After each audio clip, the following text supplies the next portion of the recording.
now tuned in to the Cold Hard Truth, Cayman's #1 hard-hitting live podcast show, where we feature some straightforward conversations on political, social, and celebrity news and all things happening in the Cayman Islands and around the world. This show was created to give the people a voice and a means of being involved and informed without any filters. Sometimes it gets crazy, but we always keep it real. We bring you the tea, piping hot, so grab your favorite beverage and join the conversation via WhatsApp at 324-1612. Email tips@CaymanMarlRoad.com. Now, here's your host, Sandy Hill, broadcasting live from the beautiful Cayman Islands.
Okay, good morning, everyone. Happy Wednesday.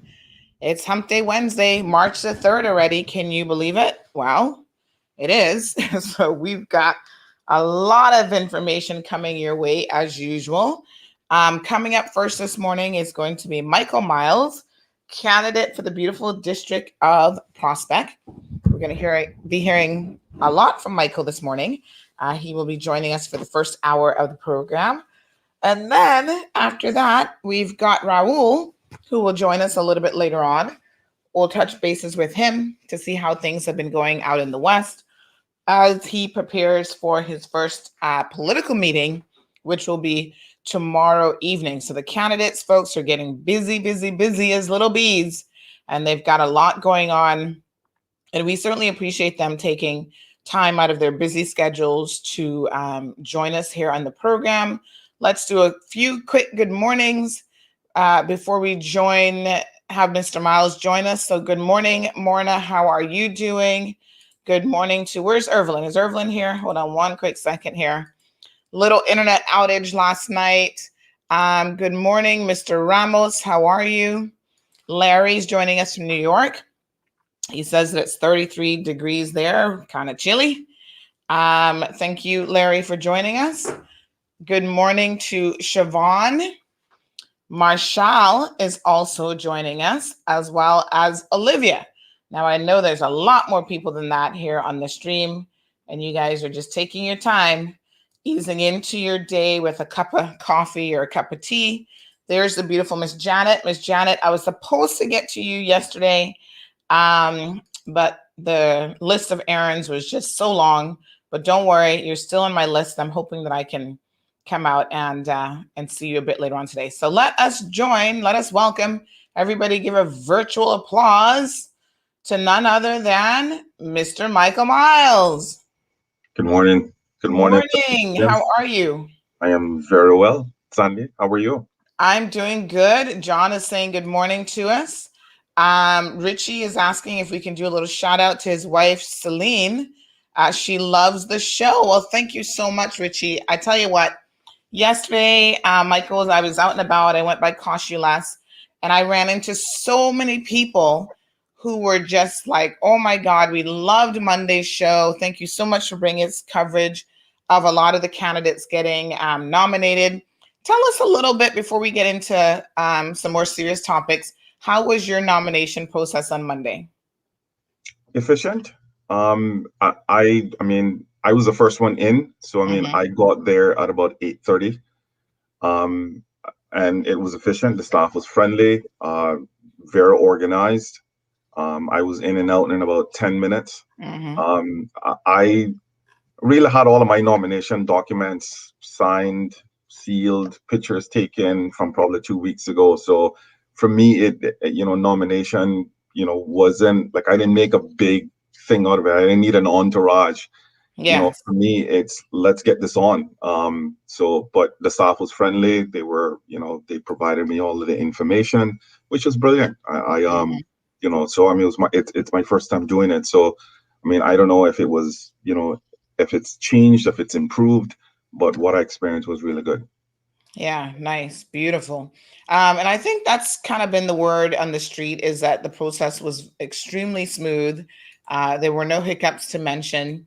Hats off really to the election staff because I think that they do a fantastic job of every 4 years just making sure that our election process has to be one of the best in the world. I mean, it's just smooth and people feel safe going to the polls and voting for the candidate of their choice.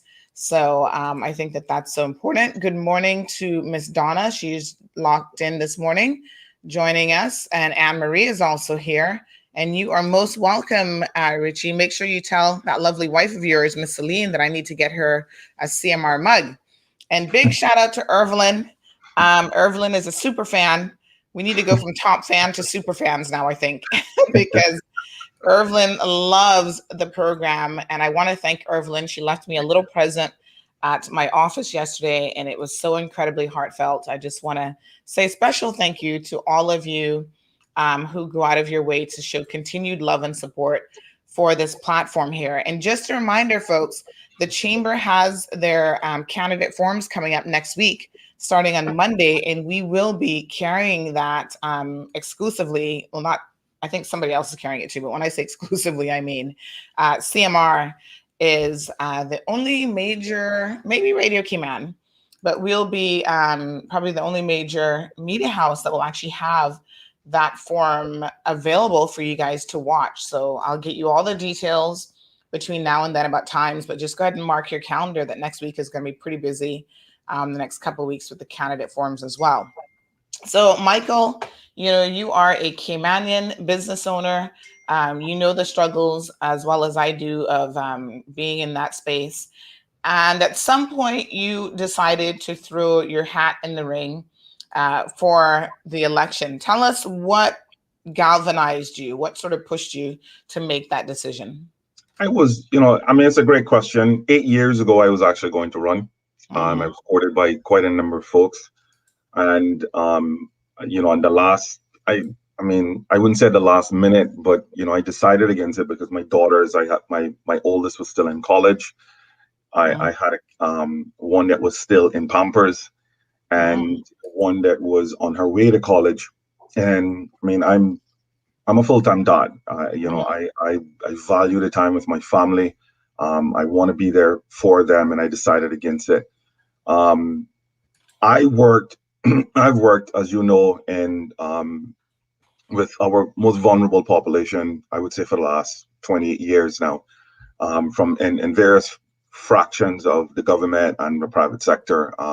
My last stint in government was in education.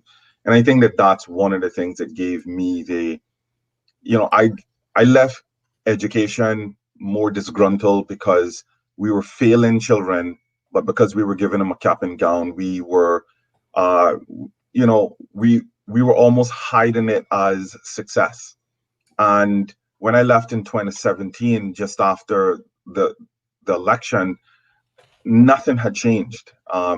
In the 6 years that I had been there, after doing loads and loads of reports, providing a lot of information that we can make significant improvements. And I just left in almost disgust that we could do better, and the system just simply don't want to get better.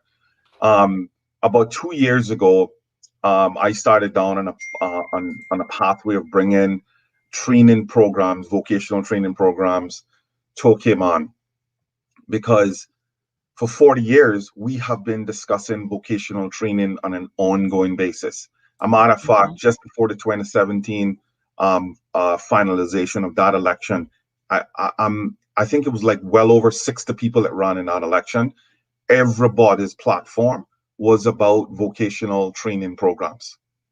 So 2 years ago, we didn't have any. We had the Public Works had one that, to this date is um, still not licensed by the government. And then we had Cayman Career Academy. And after the struggle, I said, something, if I am going to continue to complain about the standard of government, I have to join it. I have to be part of it. I can't just complain in my backyard about what government isn't doing if I am not part of the solution of government. And I've been coming up with solutions for a very long time in government. So I decided, 2 years ago, it's just time. My oldest is through school. My Haley is just about finishing school, and Marley is 7 years old. And I have a 16-year-old that's doing quite well. So, for me, I don't like just talking about the problems, Sandra. My goal has always been to help Caymanians find solutions, teach a man how to fish as much as I can, because that was what was taught to me. And that's why I'm in this race. It's for people. It's not to put more bricks and mortar down. I think we have more than enough of that. It's really to ensure that our people are priority. And I think that that's the biggest thing that's lacking in Cayman right now. It's ensuring that Caymanians remain priority and having a plan for that. So, we've had many, many discussions inside, outside of government, and none of that have been, none of that have reached the man on the street. And I work with the man on the street. I work with our most vulnerable families. So I know that none of it has reached them. Children are still graduating, with the least amount of qualifications. And in the training center that I implemented almost 2 years ago, I'm getting kids walking through the door that can barely spell their names, that are not employable, will never be employable. And all of this we can actually prevent. We can provide them another alternative training program, which have been suggested to the government, and they've refused to take it on. So here I am. I'm here for the people, and I believe everybody knows that. I've been doing this a very long time. Now it's time to do it at a national level where we can move some things forward. Thank you so much, Michael, for that. When you say that people are walking through, young men and maybe even young women are walking through your door, not being able to even read, and they're not employable, explain what you mean for me. What can we do? Because we obviously need to fix what's causing that, but we Exactly. also need to assist those people in the here and now. Yeah. So, on the one hand, I can't accept that anybody is unemployable, because once we start to say that, that's giving up hope in those individuals, right? So, there has to be some form of remediation. Not everyone is going to be employable at the same level. So, I'm not asking for these individuals to be doctors and lawyers and that sort of thing. But I think everyone has the ability to contribute to their community and to make a livable wage via that contribution. So how do we tackle those individuals who have fallen through the crack and now need what I would imagine is very extensive remediation to kind of bring their skill set up to par? Great question. So education is one of my 5 leadership priorities, and folks can go visit my website, Elect Michael Myles, or www.electmichaelmyles.com. Right. So I've kind of outlined a number of things that I'm going to be representing, and education is one. I am not an educator, a qualified educator. I'm a social worker.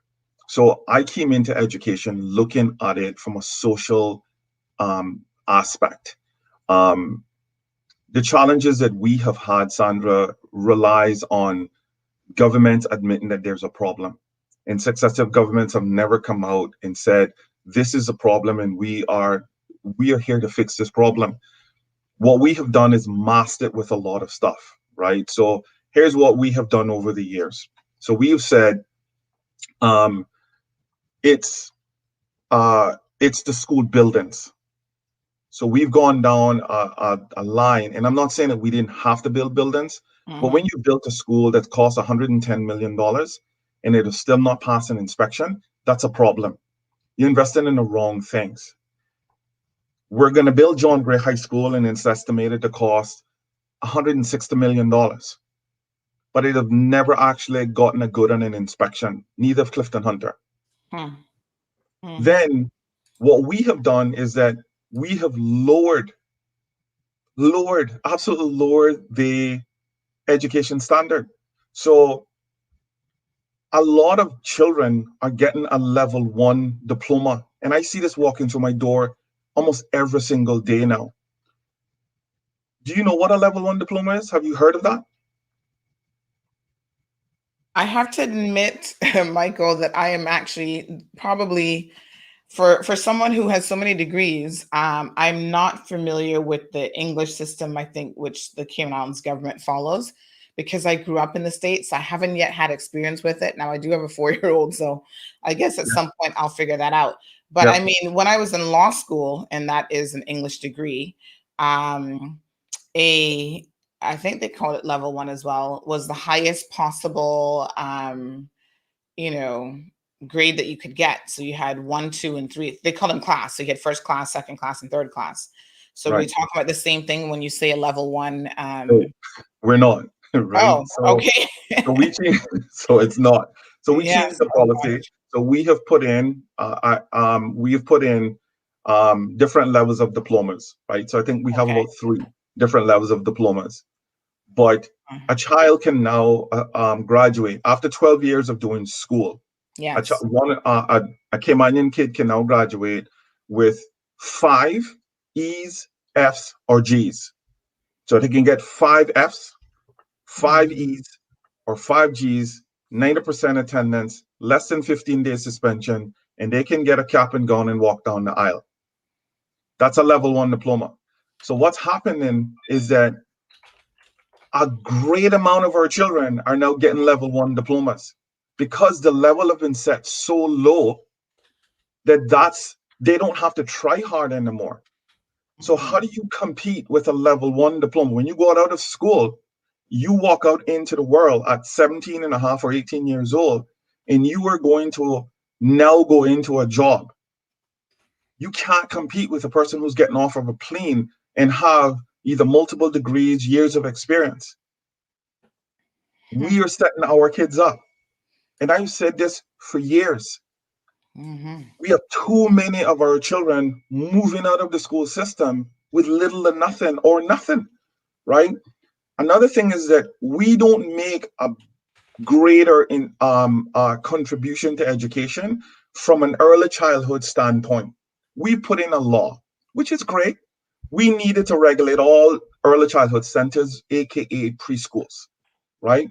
But a lot of these schools are also struggling. So we've said to them, here's the standard. You have to live up to the standard or we're shutting you down. So the least amount of standard is making sure that they have at least 1 qualified teacher in the school. But everybody else could be a helper, right? There are different things. You need to have a clear police clearance, and they need to do their darkness to light training. And there are some check boxes as well. and all of the schools have a curriculum, but we have to have more qualified teachers in all of the early childhood centers, because all of these children, or the majority of these children, are filtering in to our public schools. So when they're not ready, after 2 years or 3 years, because they're entering the public school at 5.5 or something, when they're not potty trained, I've seen kids come in not potty trained, can't tie their shoelaces, can't spell their name, have significant behavior problems, have mental health issues or learning problems. None of these things, very few of these things are ever detected. So by the time they get into our public school system, we spend years trying to get them to just sit in a seat. And by the time you know it, we rarely repeat kids, because they're saying, well, it's gonna damage their personalities and so forth. So we don't repeat them. We continue to move them through the system. So we're giving our children things that I believe that they can't use in our society. And it starts from when they're 5 and 6 years old. By the time they get to high school, if we haven't remediated their education standards and their math and their English and so forth, they're doomed. It is challenging to try to get them back to where they are on grade level. So we have a lot of young people graduating, that haven't the slightest clue about what grade level means, right? We give them a certificate it's not a valuable certificate, right? 5 Fs is not external exams. So they can't go to an organization and say, I have 5 GCXEs or CXEs or whatever. They don't have that, right?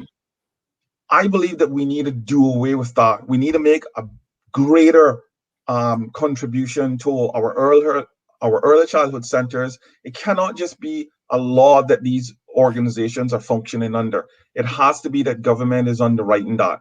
Now we have a program called ECAP, right? ECAP provides parents funding so that kids could take part in preschool. That budget has to actually explode to be more, right? We have to contribute more to ECAP, because when the early childhood centers are just functioning at the basic, that's what they're going to give our children, the basic. And remember, they're coming into the public schools. 90% of them are coming into the public schools. Right. They're not going to the private schools. I also believe that we have to start to open our school system up to where more expats more expats are coming into the school system. Because when I went to the Cayman High School, prep Catholic, and the majority of high schools or private schools in Cayman, besides I think Triple C, Wesleyan, did not have a high school. So they filtered into the Cayman High School. The standards were amazing. Parents were engaged.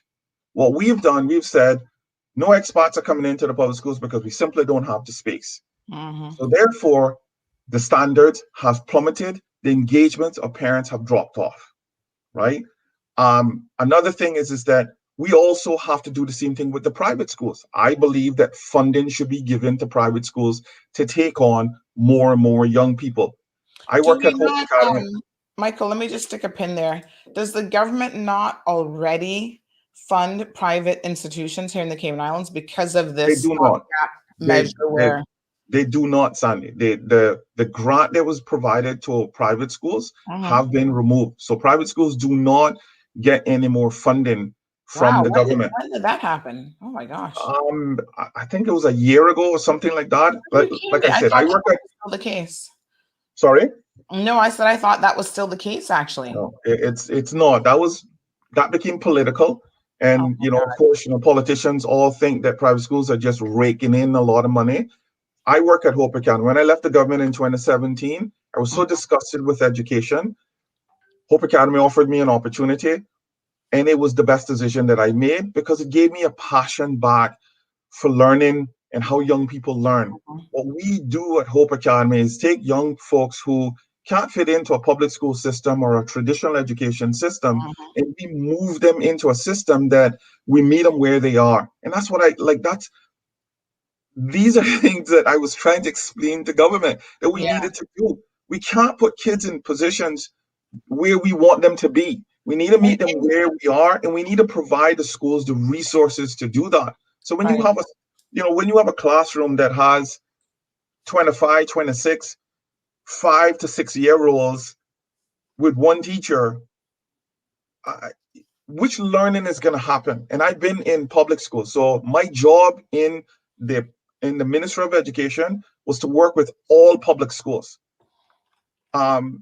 supporting them as they highlight the challenges of their most vulnerable children and supporting them with services. So if a child needed a social worker, I walked the parent through the system. If a child needed therapy, if a child needed medication management, if a child needed an after-school program or indigent care, that was my job. My job was working with every child that the schools highlighted as needing something to learn.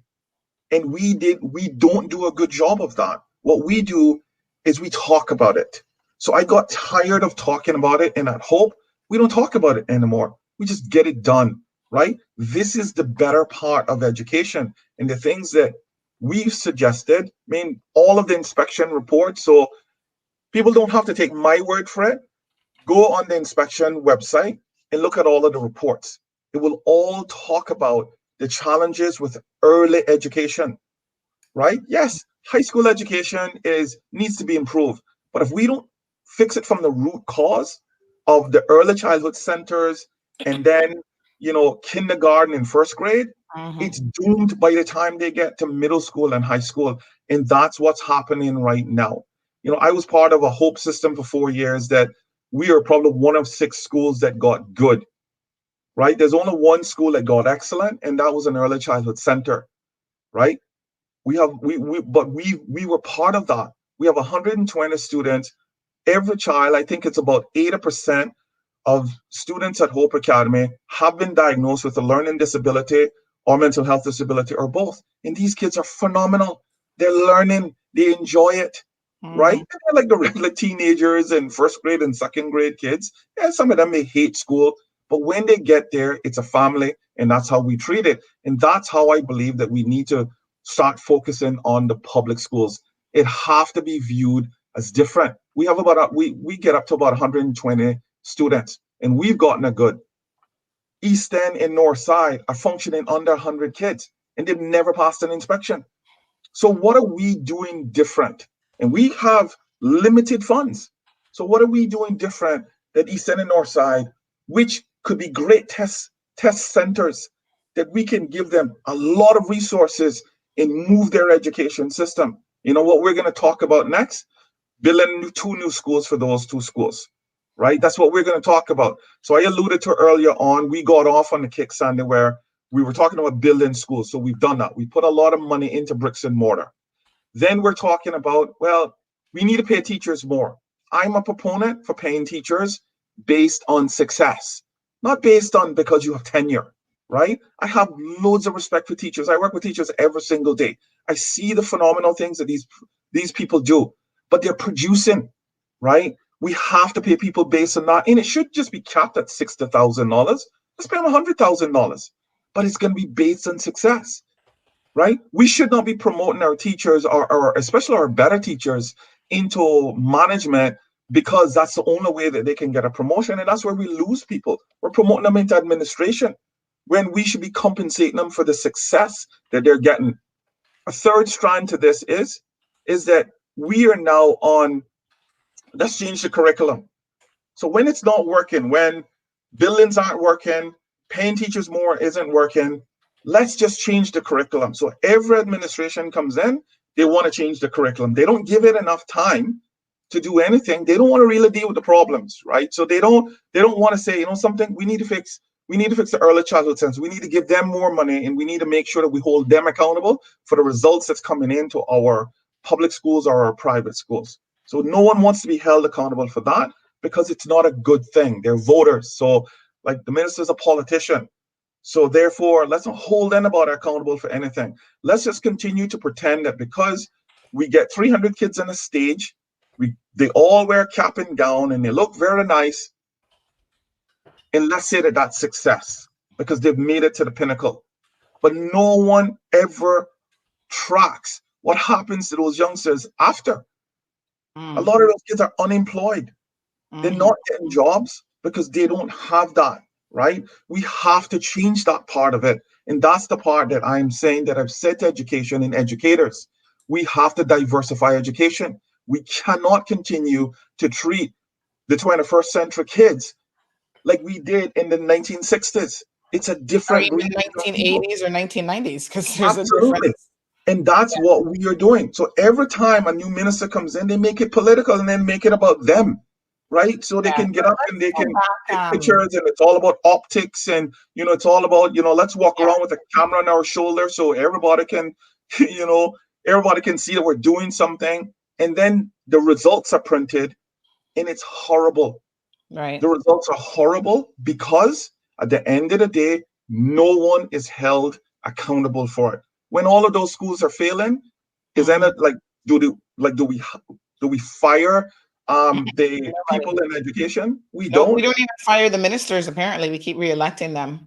So this is what needs to be changed. Yeah, let's go back a little bit, because I couldn't agree with you more. And I see Anne also agreeing with you regarding the early years, right? And the significance of that.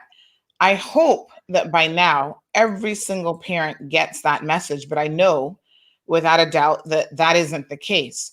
So in my mind, we need to address this issue even before children are born, because we need to prep young people, older parents, to be ready to be their child's number one champion when it comes to pushing for them to get the best possible education. Now, I know of some parents who have special needs children, and if I tell you the struggles that they have shared, you don't have to. of what they had to I live do, with it. to just get educational opportunities for their children. I mean, I'm thinking, the government of the Cayman Islands should be, doing backflips, trying to help any parent that is pushing for their child, whether they're special need or not. I mean, that's how important education should be and how much of a focus it should be for this community. But I want to focus a little bit on, I remember when I was having my daughter, okay, you start with your prenatal classes. And right away, you start thinking, what am I going to do with this child? People tell you, because getting a child into a decent, even preschool, is challenging. When they get ready for, quote unquote, regular school, that presents a different set of challenges. And they tell you to register before your child is even born, to get on the waiting list for, these private institutions, which some of them have a better reputation than the government facilities. So how do we prepare before the child even enters the early years? How do we start to prepare parents for that educational journey? Because I believe that's where it starts. Giving We parents don't talk about it, Sunday. We don't talk about education as a holistic thing, right? So we talk about education as just graduation, right? I mean, people don't talk about the journey of education.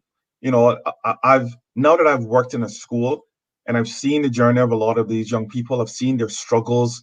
I've seen them defeat barriers, right? Graduation is the icing on the cake for me. Graduation isn't the cake, right?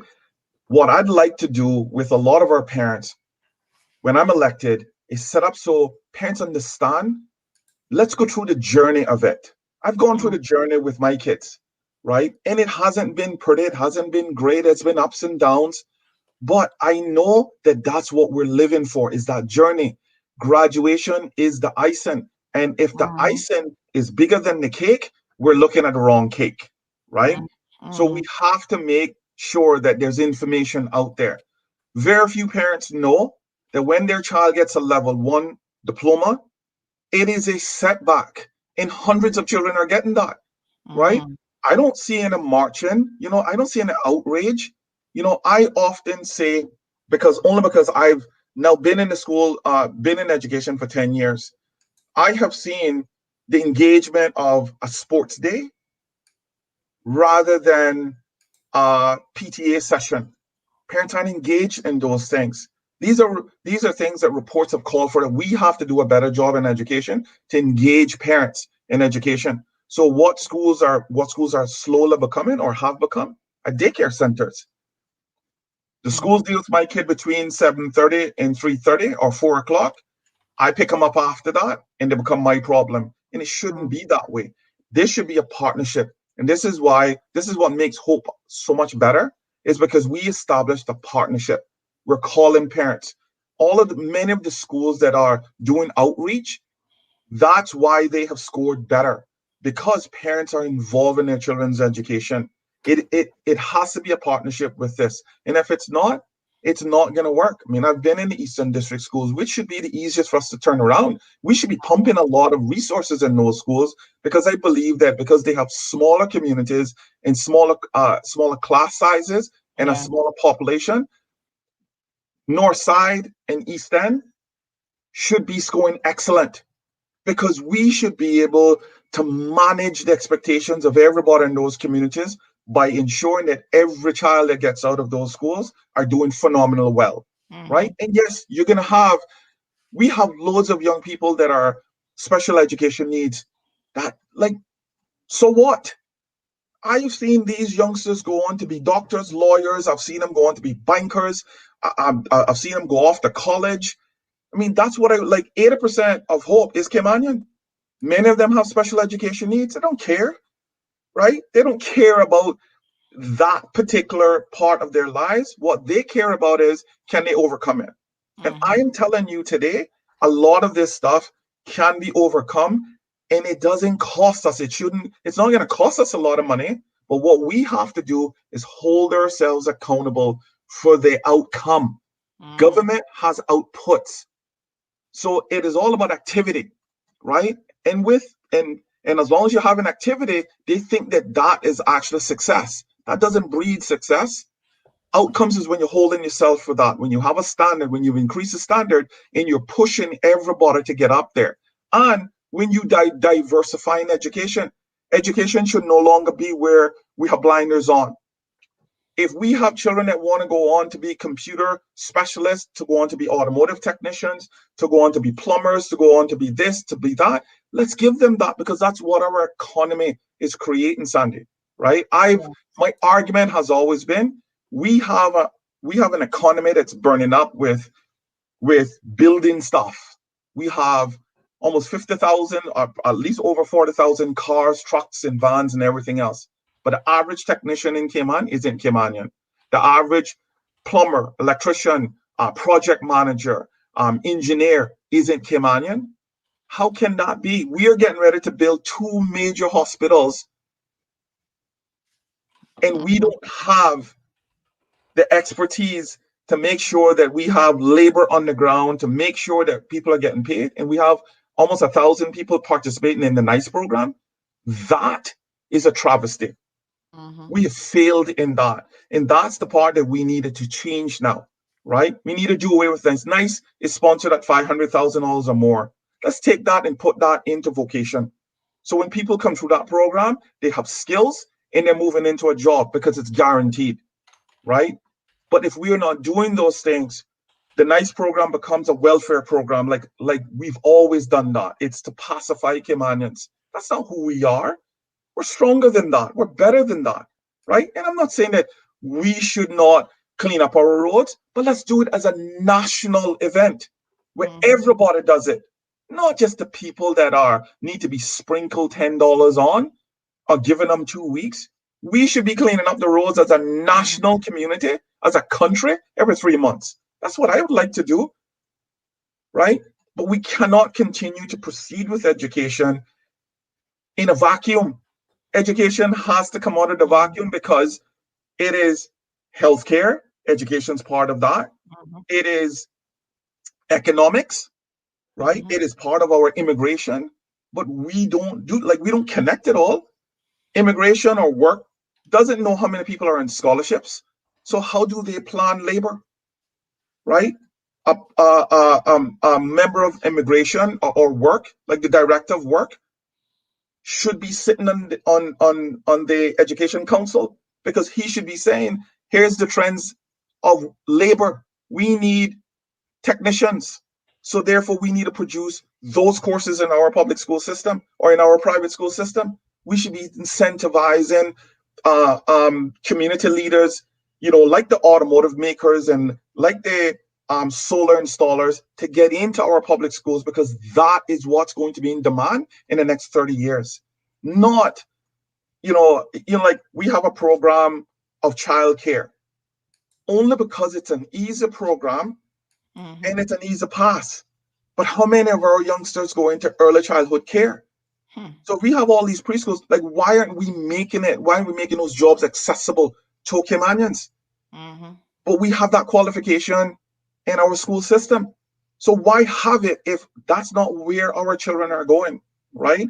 So I know, like, we can talk about education Sunday until, it's a passion of mine. It's something that I have done a lot of work in, but I'd love to ensure that the listening public understand that I have a lot of experience. I've done a lot for our country. My job is to take this to a national level and to force change. That's what we need to now do. We have a lot of great candidates that are new to politics. They're vying for change in the country. I want to join that platform of how do we move it forward, as opposed to getting in a room, developing committees, subgroups, this group, a council, a this, a that, and then nothing happens because it relies on the minister to do their part. Right. And if you're not passionate about it, if you're not willing to do some changes with it, if you're always thinking about that this may be, unpolitical or not popular, you're never going to make those changes. And this is what happens to a lot of government officials. They go with popular, they don't go with what's right. And what's wrong at this point in time is graduating children from school knowing that they are never going to compete in Cayman, but telling them that because they're Caymanian, that they are entitled, and they're not. Not with 30,000 work permits, you're not entitled anymore. In my generation, and maybe a couple of generations after me, and I graduated in 1990, I could have worked at CMB, quit, and walked over to the bank and worked at Butterfield, because Caymanians were entitled to that. Today, we're not. So let's stop acting like we are, right? Another thing that I'd like to talk about, Sana, and I don't want to move on from education, but I know that I have a limited amount of time before Raul comes in. Yes, I'd like to move on to things like cost of living. So 5 priorities for me, Sunday, going into the next election is cost of living. We have to address that, because if we don't, people are already making minimum wage. A lot of our people are already making minimum wage. Housing has escalated to a point where it's unaffordable. We have to do something different. I have some plans and ideas and it's what every development country is now doing. They're making housing more affordable for their people. When big developers are coming in, they're not just putting down a huge complex that costs $100 million, and then all of a sudden they're selling each unit for $3 million and not leaving any infrastructure. So big developers aren't contributing to schools. They're not contributing to roads. They're not contributing to scholarships. They're not doing any of that stuff. They're coming in, they're putting on a huge structure, they're making a bunch of money, and they're leaving Cayman, right? We need to change that. And the cost of living, so my proposal, when a big developer comes in, you want concessions? Here's what the concession is. You're going to build with your monstrosity. We'll allow that because it creates jobs. We don't want to stop that. But you are also going to ensure that affordable housing is put down. And this concession is we'll allow government property to be used for that, to ensure that the cost is kept down. But we're not giving you $20 million anymore. You are going to make sure that infrastructure is left. You're going to provide scholarships, not $5,000. No, you're going to contribute millions to our scholarship fund. Because if you want to do business in Cayman, this is the new way of doing business in Cayman. No one's going to leave. You know why? It's all tax-free. So they're getting their tax breaks anyways. So no one's going to, like, the banks aren't going to just pick up one morning and say, well, I'm gone because they're forcing me to contribute scholarships, or now I need to contribute to the our public schools, or we need to contribute to the roads or the infrastructure. No one's going to leave this place. It's a gold mine, right? But we need to force the issue. Another thing that we need to do with cost of living, we need to bring down social services. NEU is topping at $60 million. We cannot continue on that trend. Politicians brag that we are now supporting 10 million Caymanians. That's not an accomplishment, right? But they're talking about, well, we are supporting 10,000 Caymanians. How's that an accomplishment to have Caymanians on welfare? When is that popular in any country? When do leaders brag that supporting their people on welfare when their economy is blowing up, when it's hot, as the premier said, when it's hot, you have jobs everywhere, and yet we are paying out $60 million in welfare? We need to bring that down. I have a program in Northwood Prison. I have a training program in Northwood Prison. You know who's going to Northwood Prison today? Young people. You know how much we're paying for that? $74 million, $74,000 per inmate. Northwood Prison's budget is now bulging at the seam. $25 million. You know what we're now thinking about doing?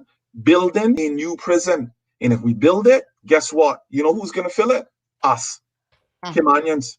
I see too many young people in there. It makes me want to puke, the amount of Caymanians that are in the prison system. But we cannot take that same amount of money, that $74,000, and invest it in an early childhood center to ensure that they can hire the staffing. Our priorities are messed up. So as long as government is supporting Northward, supporting stupid programs like the NICE program, because it's a welfare program, Caymanians are better than that. NICE doesn't offer health insurance, pension. It doesn't offer career development. So why do we fund it, right? Yes. We have to do this different now if we are going to ensure that Caymanians are priority. So cost of living have to come down for us to actually thrive in this. Our environment, we have to start to choose how we're going to build. Our mangroves are being eroded. Big developers aren't being held accountable. Why? Because we're giving them concessions to tear up everything. We don't say, something, this is not who Cayman is. We're not just about buildings. It's about people, right? Tourists came, visitors came to Cayman, not because we had monstrosities on public beach. It's because our people were friendly. It was because the culture accepted and embraced them. Now we think that 19, 20-story, 30-story building is sexy because we want to become what? Miami Beach? And it's about development, and only the big developers are going to gain from this. We're not going to gain from that, right? So we have to start to protect the environment better. We also have to make sure that our public transportation system is focused on, we have gridlock traffic. It's not going to go anywhere. So it doesn't matter, Sonia, how many roads we build here. It doesn't matter. We can build expressways. It will not matter, because as long as we're building more roads and we're not looking at the numbers of cars that's being brought in, and the numbers of cars that's being brought in right now are 10 or 15 years old. They're Japanese cars, or, they come in from, China or Japan or wherever. Yeah, cars that they're rejecting, by the way. Precisely. So they're coming here, they're causing our pollution, and then when someone parks it beside the road, we have to mediate that.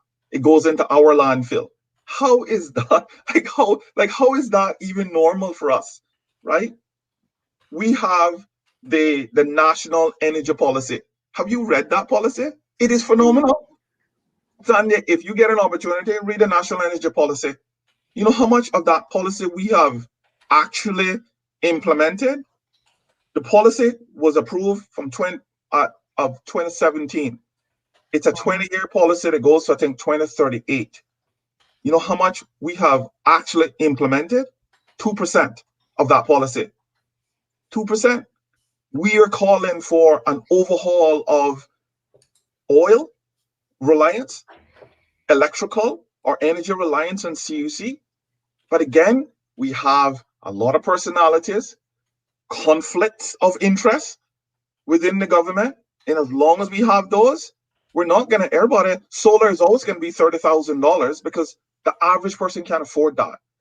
But what if we follow the national energy policy that calls for a reduction of CUC in more improvements in solar, whether it's rooftop solar, community solar, wide scale distributions solar. The three biggest issues that I have found that people in Prospect have told me about, they can't afford their light bill. It's going to be a problem. Healthcare is unaffordable for the majority of our citizens. And flooding is a disaster, as in particular for Prospect. How do we fix that? If people are always having to choose between food and their light bill, how does the average Caymanian live? So you know what the government is doing? We are creating a system of haves and have-nots.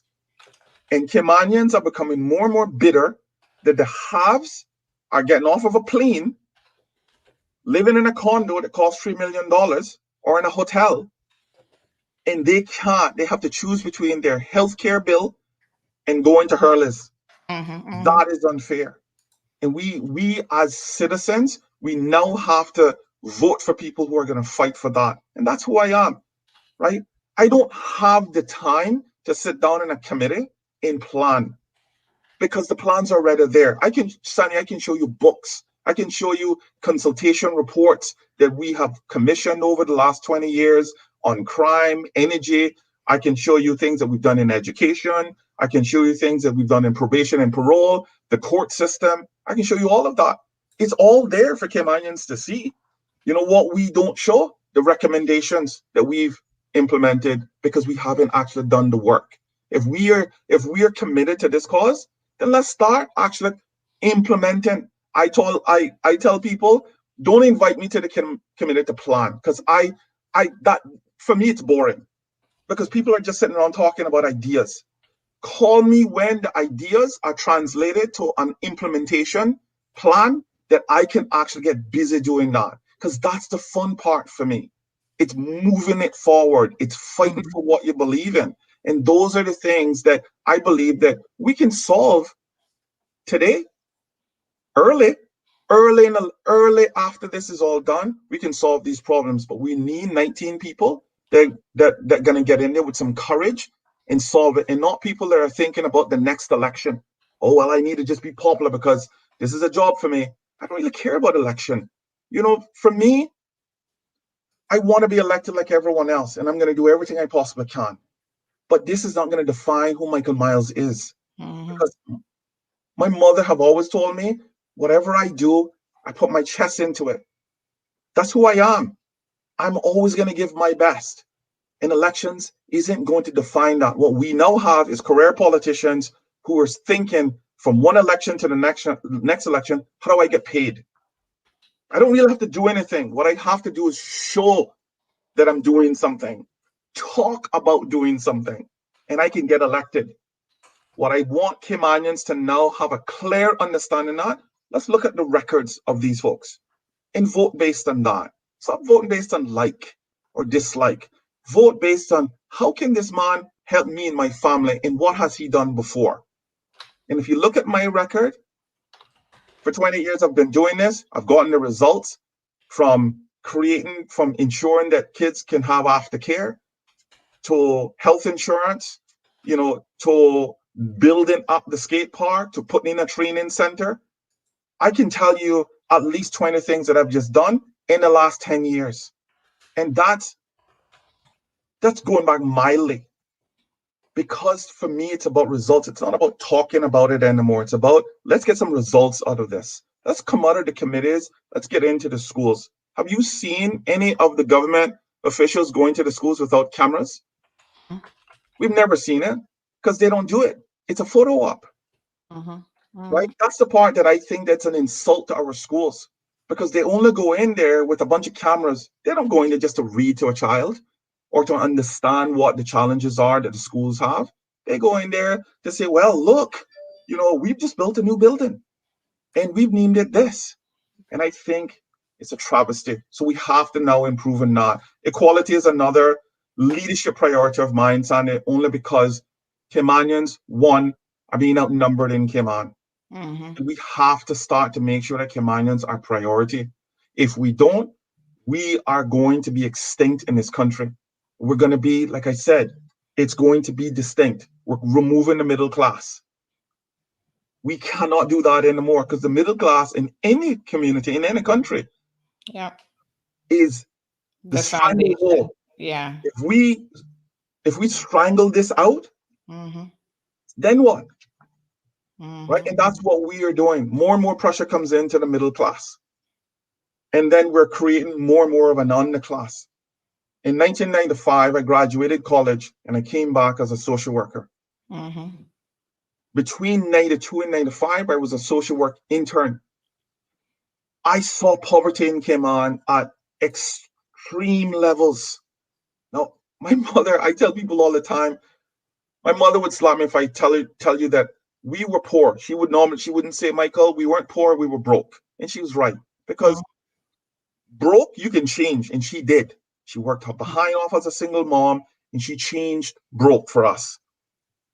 What I have seen in Cayman, I just, it keeps me up at night knowing that people don't have food, Yeah. shelter, clothes. I just like that's the part that I am like I get concerned about is that I'm sitting on, for the last 5 months, I've had the privilege of canvassing and understanding. Did I miss anything in Prospect? I just want to confirm. So I've canvassed all the way through Prospect. I'm in my second time going through Prospect, and it's been phenomenal. I'm knocked on every door, just about. I think 99% of the doors I have knocked on. And if I've missed anyone, please call me 939-1301. I will come back and I will absolutely have a chat with you. But you know what I'm hearing? People are struggling and they've not seen their representative in 4 years. That's what I see. Mm-hmm. And they're saying, something, I don't want, the only time I seem to see the person is when he pops by at Christmas and brings me a chicken or a ham or a turkey or whatever. I'm not doing that. Sorry. Mm-hmm. I made it very clear. That's not what I'm going to be about. We have to implement a district council in Prospect because I want accountability. So I've said to people, how many candidates are going to come to you and say, hold me accountable? But we're going to hold each other. Prospect is 1,345 people. The last numbers that I saw of voters, we have at least 5,000 people when it comes all to all the dependents and people on work permits and all of that sort of stuff. It's a nice area, but we're not going to solve it by once a year popping out and providing people with cheap politics stuff. We have to actually come together because we have some real issues here. So from Adventure Street to Raven to Mangrove to Marina Drive, everybody's experiencing flooding. So I'm saying, let's make that a priority for Prospect. But we have to do it in a district council so everybody gets a vote, not just Patrick's Island, not just the ritziest places in Prospect, not just, we have, and that's what happens now because there's a nice family who has been voting for years and who has a lot of influence. That's who the politicians pay attention to. I want to pay attention to everybody because I believe that everybody has the right to live their lives safe, secure, with health insurance, ensuring that they can go to the grocery store and they don't have to choose between paying for their medication and making sure that they can have a decent meal for their families. I believe that. Therefore, everybody has to have a vote. And a district council holds me accountable, but I also get to meet all of the people in the community where all of the people have an opportunity to be represented. That is what politics should be in Cayman. Not this, well, I have the biggest sign, so therefore, or I have, I am running with the PPM government, so therefore, I don't care about that stuff. What I care about is how do we service our people? How do we make sure that people get the best of us, not what's left of us, right? And this is the new way of thinking about how we serve in our country. So those are my 5, Sandy. Yes. Of And we do have, sorry, Michael, I know time was of essence here, so I didn't really go through a whole lot of comments. Most of them were Very, very positive. But we do have a question. One person is asking, how do you plan to execute all of these plans if you're refusing to work with any sitting MP, and whether or not you've actually worked with the Prospect community group, since Prospect is the area that you're currently running in? Here's where we are. What have sitting MPs done for Prospect? If that person could call me and answer that question, I don't refuse to work with anyone. The programs that I've built, I've worked across the community. The problem has always become is that people want a number. I'm not just a number, and I've not refused to work with anyone. I've simply just said, if you haven't done anything in 4 years, why should we re-elect you to do another 4 years to do very little? If you want to do something different, then let's do something different. I'm not going to sit in a committee and talk about our problems. What I have done for the last 4 years, for the last 28 years of my life, is produce solutions. So if people want to produce solutions, let's sit down and talk. I have contacted many new candidates. I've also spoken with other candidates. And I have said, let's come together and let's start to have a clear understanding on where we have alliances at. Part of this process is who don't want to improve education. So if that person is saying that they don't want to improve education, why are they an MP? Who don't want to reduce the cost of living? I don't have a problem in working with that individual or an individual, because we're all going to be working on education, because that's what everybody's platform is. We're all going to be working on the cost of living. We're all going to be working on healthcare, pension. We're all going to be working on those things. So I'm going to be forced to work on those things because those are part of what I stand for. But I am not going to just talk about working on it. And I think that that's where I want to separate myself.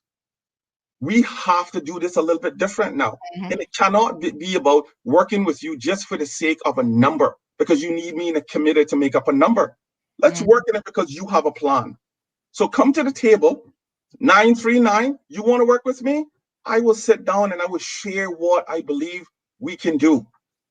Government have a limited amount of money. The pot has to be spread.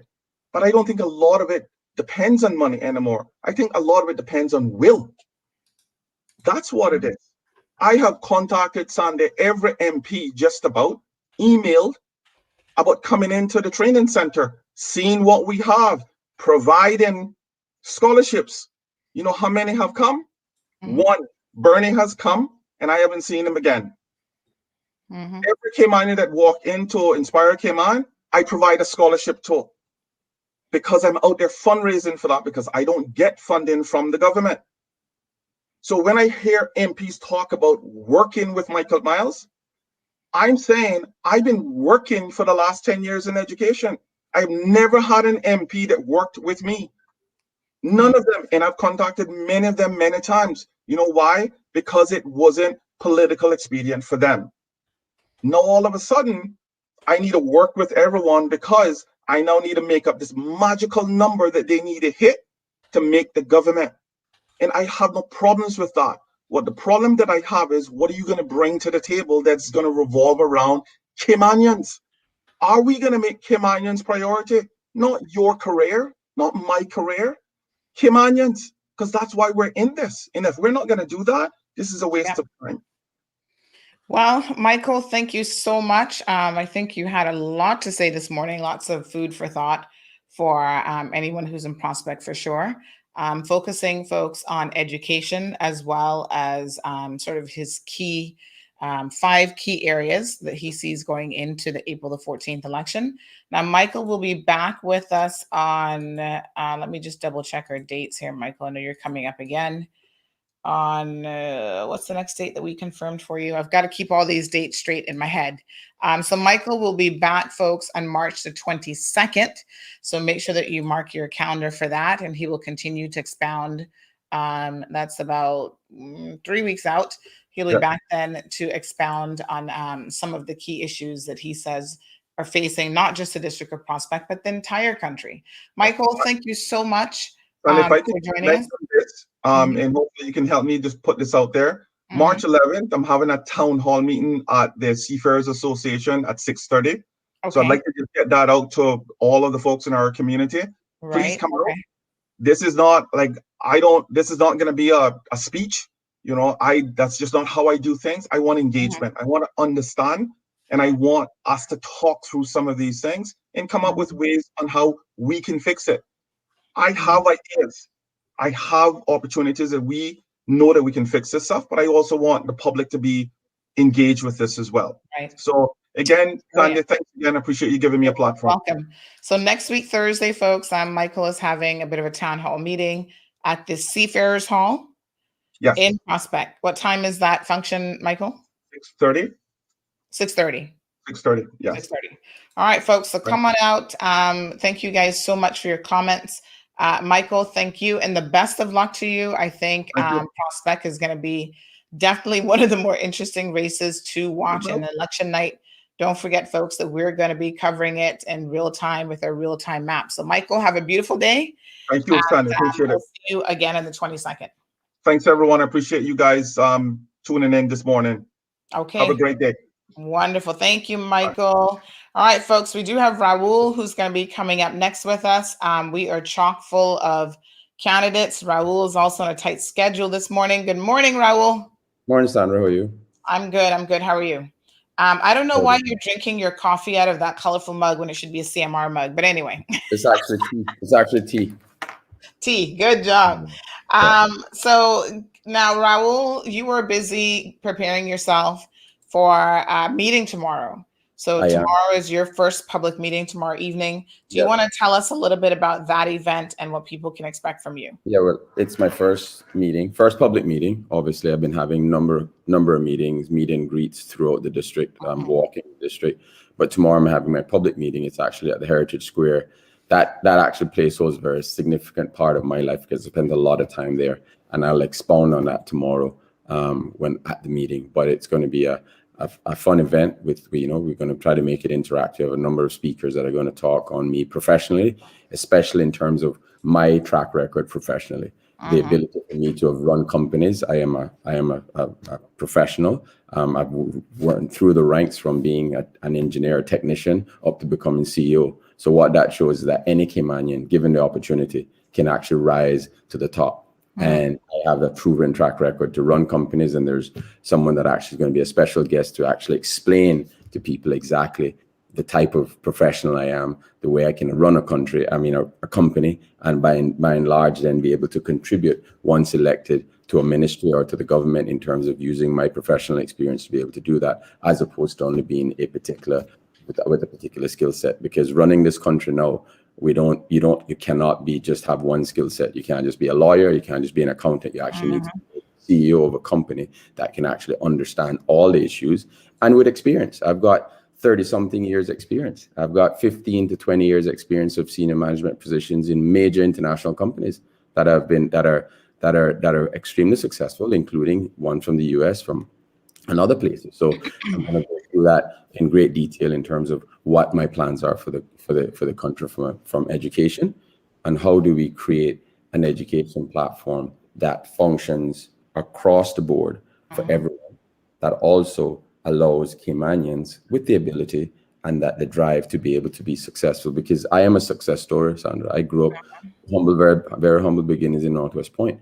And that's why when I'm able to go and meet people, they actually can connect with me, because I've lived in districts for 40 years. I'm not going to be for 43 years, actually. 43 years. I've lived in it for 43 years, because when I think about it, that's how I can connect with people. People actually, they remember me. They remember me riding my bicycle around Northwest Point. They remember seeing me, and they just thought, no, we're so proud that you've been able to do this and step forward to actually help the country move forward.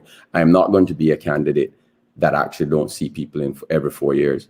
But the fear that I have is that the candidate that is now running against me in my district doesn't live in the district, hasn't lived in the district, and you'll get exactly what we had before, which was someone that never came to the district and wasn't connected with the people. The fact is, in order to help our people, we have to connect with them, and that has been the single biggest thing that I have actually ensured occurs. Because even though you go and see, Sandra, the plight of some of these people, I'm sure you have seen it as well. they are always hopeful. They you leave there and you feel this is such an amazing group of people, and the people that are most vulnerable now, Sandra, are our youth and our elderly. The Cayman Compass reported that it's going to be difficult for our seniors to retire, and that is nothing for someone to look forward to when they hit retirement age, that they're not able to retire. And the ones that have retired are struggling. Yeah. And we have to start thinking, how are we going to take care of these people? We cannot just forget about them. And because the measure of a nation in terms of how it takes care is most vulnerable, and the elderly are vulnerable. And so we have to look at how do we educate Caymanians so that we get more Caymanians employed, so that when they have elderly parents, they're able to help their elderly parents if they need help. If we have, I mean, I've met with a voter yesterday, and they have the voter has four people in their house with one income. And she worked 3 jobs before. She's only working 1 job now because she worked in the tourism industry, and she's thankful for that job. But she's struggling. Her mom is not working. Her kids are not working. They're at school. So it's a very difficult time. And these are people that are educated, that have the drive and want to do well. And we have to be able to help those people to be able to succeed. They don't want a handout. They don't want a handout at all. So I want to expound more on those things. Wow, you're hitting the ground running there, Raul. There's some super. Sandra, this is something that I am, I feel, Sandra, look, I've been in West Bay for 43 years, right?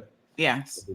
I must, if I'm going to represent the people, I can't represent them half-heartedly. It has to be wholehearted. I have to be in this emotively. I cannot be working and then working against them. Right. And that's the reason why it's important for us to understand who these candidates are. Who are they affiliated with? Right. What are the stands on particular things, especially on violence against women? And you need to call everybody out, Sandra. I know you're fantastic at that. And you need to be able to. Well, you actually have to be on the program. I keep saying. I said it's hard to call them out if they're not here. You can still call them out. You did it before. No. The difference is, and I was actually saying this to someone last night, and there is a measure difference that I think everyone should see as obvious. I call out sitting MPs because they have taken on the job and they have a sitting responsibility to speak on behalf of the people. Persons who are, running for candidacy, who I've never spoken to and who haven't been on the program, I don't think I've really been presented the opportunity to ask them about anything. And that's why we encourage everyone to come on the program so they can engage with the voters, engage with the questions that we all have in our minds, and we can find out exactly what their positions are. Because it's entirely possible that these individuals have a position. I just haven't heard it because I'm not in their small circle that they're campaigning in or whatever. So for them to reach a wider audience, just as you have, as Michael did this morning, Kathy, Sabrina, Kenneth every single week, Alric, you guys have put yourselves, Sammy, you put yourselves on the line so that you can go on record. Yeah, we can ask you the questions and get a response, right? And that in itself says a lot. And that's my point, Sandra. That's my point. You can't hide behind, I've been this and I've been that. But put yourself on the line. You're actually representing the people. And if you want to show integrity and you want to be held accountable for things, say it publicly, because you record all of these things, right? Yeah. You're going to be able to come back with me when I'm elected. And so, Rob, but you said this on this time, on this day. What is your position now? And I have to be able to go and speak about it. And defend my position if my position has changed. If it hasn't changed, in my position, when I make certain statements, I'm resolute in those decisions, right? And the fact is that there are many people running, and I can see the politics has already started. They're making, I'm not here, I'm not this with this person, I'm not with that person, and they then make, aspersions about other candidates like myself, right? Why don't they say who they're affiliated with? Why don't they state their position, but hiding behind a cloak of the internet or that's not leadership. That's you trying to create an impression of who you really are. This is who I am. And anyone asking me this question can ask it here, can ask it in person. And that's the beauty of the modern world. You see people in the supermarket and they will call you. They call me on my phone, they WhatsApp me. I mean, I'm getting kids who are like 19 years old coming, interacting with me, or younger college students interacting with me on Instagram. Sir, can I see you? I say, absolutely, I'll make myself available. And these are people that I don't have a clue who they are, Sandra. Yeah, because in order for me to be able to be credible, and to be somebody that actually that you can believe in, and that I can believe in myself. I need to go and see these people, and what they want to do is to be able to speak with you and see the white of your eyes, and don't be hiding behind a poster with 3 words, right? That means nothing. It's what does that mean? Nothing. But see the white of people's eyes, and then you'll know who they are. Yeah. Okay. And that's the thing. And you've given a platform for that, to be able to be open, honest, and transparent. But when you have young people who are reaching out to you, who are, they're the one that want to actually understand, because they're skeptical about everything, right? And rightly so, because there have been a lot of people that say things and don't perform where they are. Yesterday I had a fantastic meeting up in my area, in Uncle Bob's Road in Badbino. Very good meeting. 2 smart, amazing ladies, very talented. We sat down for an hour and a half, and that was their thing. Is like, listen, we place our trust in people that we vote for, but you don't see them. You don't see them once every 4 years, or in fact, twice in 8 years. How can you consider that a politician or a representative? The other thing that I'm going to do, Sandra, technology allows us to be able to have these forums.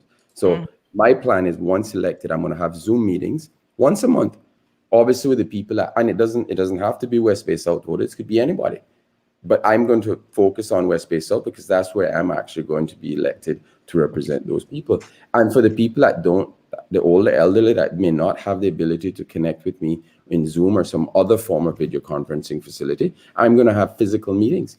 The one thing that I would like to see, though, is that seniors do get connected, because the internet. Let me stick a pin right there, Raul, because this morning, I'm so glad that you just said that, because what's weighing heavily on my mind this morning is that I had approached one of the tech giants in Cayman about an idea that I had for getting seniors access to technology.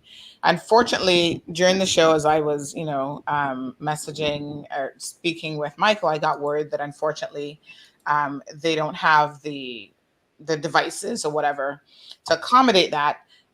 They're saying that they have a huge waiting list. And I've said, listen, I'm not talking about giving seniors the most expensive iPhones and this sort of thing. I'm just asking for a little tablet that we can then educate them on how to use this in order to access not just CMR, GIS, Radio Cayman through YouTube. Like, there's so many options that are available to them. Traditional TV is kind of out the door in terms of local news right now, but there are options that are available. And I was saddened to see that, unfortunately, after waiting for like over a month now for a response, it's come back that, they're not going to be able to accommodate that response. But you see, Sandra, the seniors is. I'm about just getting things done. So I don't want to labor the fact that you know me from the past, right? I am not a bureaucrat, right? Yeah. And people that have been successful in the real world, right? When in the commercial world or private sector, when they've decided to put themselves up or proven themselves to be able to be effective and actually understand issues from a broad perspective, right? If I only understood one particular issue, I wouldn't consider myself eligible to be an MP. I understand things from a very broad perspective. Also surrounded myself with very smart people as well. People in the financial services sector. There are at least 10 people within the financial service sector that speak to me on a daily basis. There are people in the technology sector. There are people in the healthcare sector. There are people in the education sector that advise me. And one thing I'm not afraid of is asking for advice, because in order for you to be successful, you must get proper advice. But going back to what we talk about technology, I sat on the Special Economic Advisory Council, and I was. Wait a minute, Raul. Yep. Before we go down that route, this is where I was going, just really quickly at this. So I want to put devices in the hands of our seniors, and I want to start this week without fail. We can start with one senior, and we can continue to move from district to district. So, of course, I want our listeners to send us a list of seniors that they think would be on board with this initiative. I'm going to actually deliver a device tomorrow morning in East End to a senior who is also, struggling with some special needs after having had a medical stroke. So I just want a commitment from you that you're one of those people, Raul, that I can call up. I'm going to work out the logistics of it here in the next day or so of getting some equipment in their hands. I know that they're used to sort of traditional TV, so I don't want to give them technology that is going to be too much for them to grasp. So I've got it worked out in my head in terms of how it's going to work. So we're going to just do the little streaming devices, which are powerful. I've already emailed my manufacturer, the people that I use for distribution, to say, give me your best possible prices. How many of these units can I get? And let's show them how to use that technology. So you're in West Bay South. So I want you to commit to having a list of seniors in West Bay South that we can reach out to. Chamber forums are coming up next week. I don't know if we can get devices that quickly on island, because I don't have the particular ones I'm thinking about. I don't actually have on island. But let's make a commitment this morning, if you're willing, to ensure that we can get them devices, show them how to use it, make some sort of tech support available to them so that they can log into this program. They can see you, they can see other candidates, they can watch the chamber forums, they can have access to, GIS news and reports, press conferences, all of that. So as someone who has operated in the tech savvy world, can I just get your commitment that you work with me on this? We work out the logistics. I know you're super busy. And no, but Sandra, let's just say, and that's what I was getting at. Like on the Special Economic Advisor Council, one of the recommendations was that we create a not-for-profit that would allow for exactly what you're saying, to provide connectivity and the ability to provide tablets or computers in people's hands. I mean, the thing is, obviously now, Sandra, is during election, I have to be very careful in terms of how I'll spearhead it so it's not tainted, and I will work with any candidate. I don't care who you are. No, but it's just that, I will look. I'm committed to that, Sandra. Community that need this. Right. Yeah. Once it's allowed within the law during election, yes, I'm fine with it. Right. We just gotta be careful that we're not going to be doing something. But from a fundamental perspective, this is something that I've always been an advocate for. Technology is something that will free Caymans and young Caymanians and older Caymanians, and now we're in an era where data is king, right? So data is the new oil, and if we don't have access to data or information, then we're at a disadvantage. But that goes back to the first point that I'm making. We need to use data to inform our voters as well. So inform our voters. We need to ask every candidate, whether they appear on your show or not, about the issues related to when they make decisions. So on national issues and also small issues, what are the issues? What is everyone's view on violence to women? That has been a topical issue for a very long time. What are the issues on affiliation to particular parties? What are the issues on, and specifically ask Andre, who is actually running against me, ask the question, ask them, what is his position on women and on violence against women? This technology allows you to do that. You can go on Facebook, you can go on Instagram and ask those questions. But I agree with you, Sandra. My mom, who's 91 years old, God bless her, and she had a hip operation recently, but she's up and about, thank God. And she's a big advocate of, or she's a huge user of crossword puzzles and word finders, right? And her mind is as sharp as a 17-year-old because she uses an iPad, and that's an electronic tool. But I go around and I find some of the older voters. In fact, I went to look for one yesterday.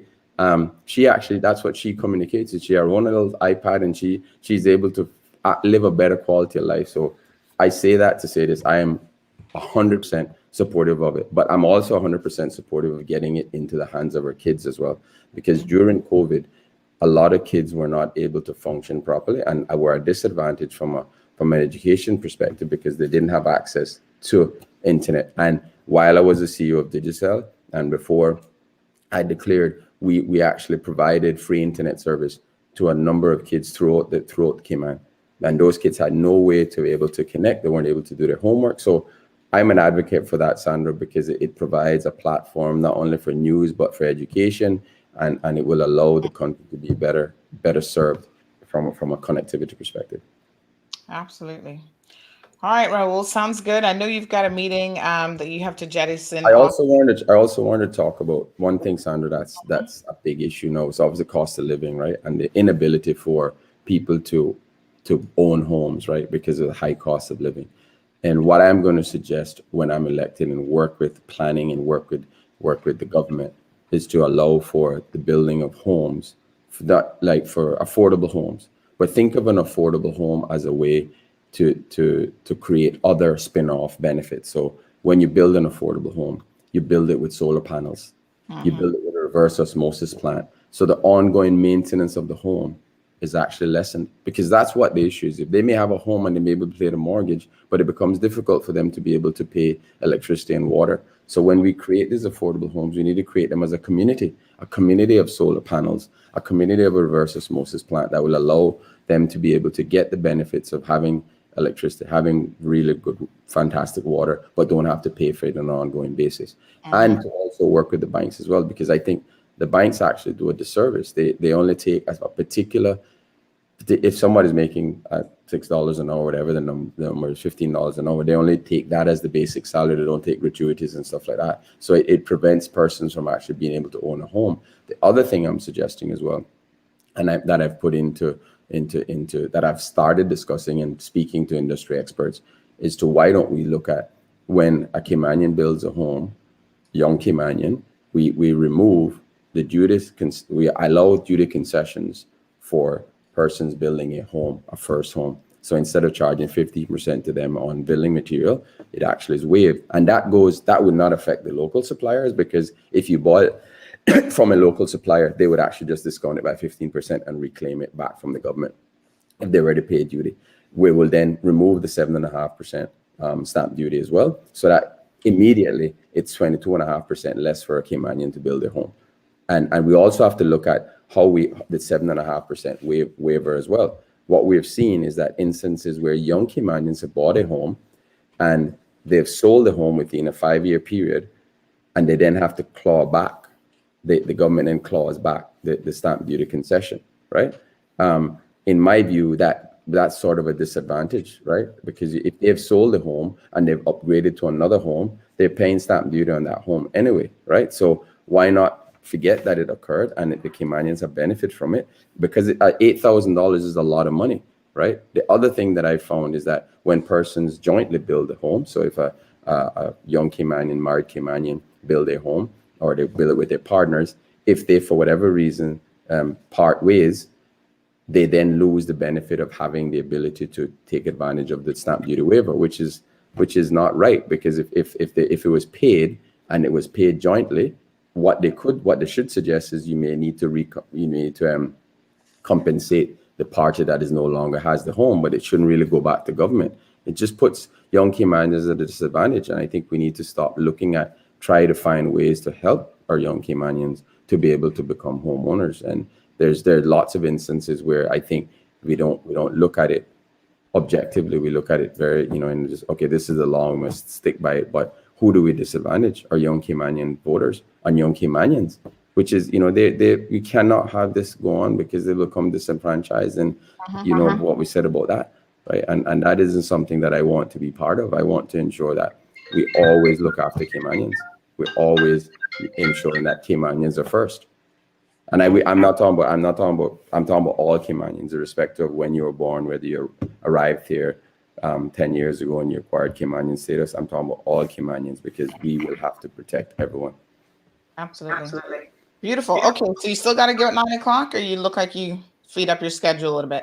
I've got another 10 minutes, but okay. I actually got to get ready and leave, because I have to. All right. Well, let's read a few comments. Brianna says, props to CMR for bringing these candidates on to speak. We need to give them a chance to make Cayman better. Eddie Thompson, thanks for joining. Eddie says reverse osmosis is not cheap or cost effective. If it was, we would see those systems everywhere.